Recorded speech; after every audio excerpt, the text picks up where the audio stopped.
I'm Russell Wharton, and I'm one of the bass techs with Cavaliers, and I'm also the co-battery coordinator. So this is just the check. So as you can see, it's a lot of 8 notes and a lot of triplets. We have just downbeats of a lot of the splits, and this is just making sure that everyone is starting all of their individual figures at exactly the right time. We knew we wanted to give a clinic on bass drum, and we knew we wanted to feature the guys because we had a really great bass line this season. So we sort of geared it towards the young and the future teachers, just kind of help people give them, we called it like a guiding star for what it is you should be thinking about as a young teacher. And when we talk about our conditioning program, we think of it in 3 simple steps.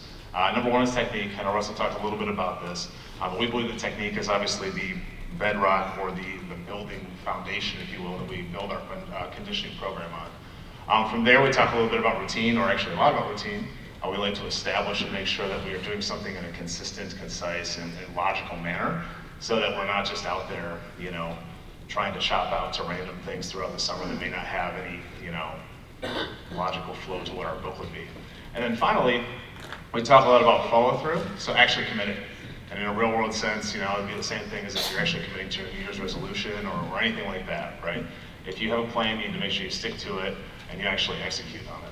So we went through and talked about how we play bass drum and really how we break down all the crazy stuff that we do. Because we do play a lot of crazy things that Mike McIntosh has written for us, and when he gave them to our bass tech Russell, we didn't really know how to play them.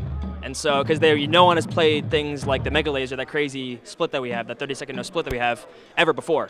So we basically had to find a way to break that down because no one had done it before. So it was about that. It was about basically how we build up our chops throughout the summer, and we showed them our bass break and some other cool splits. So.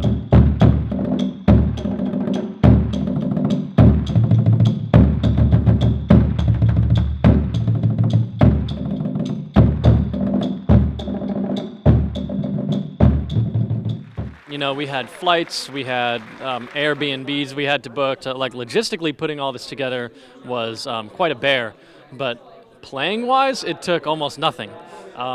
They came in late Tuesday night, and Wednesday morning we started drumming, and it was pretty much all still there.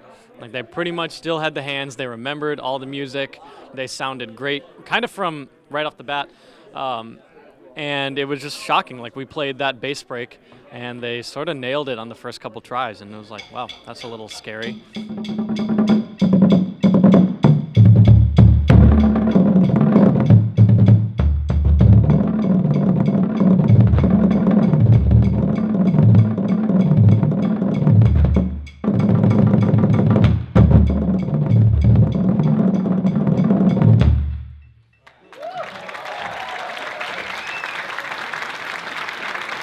Thank you all so much. Thank you. This is a blast. Have a great PASIC.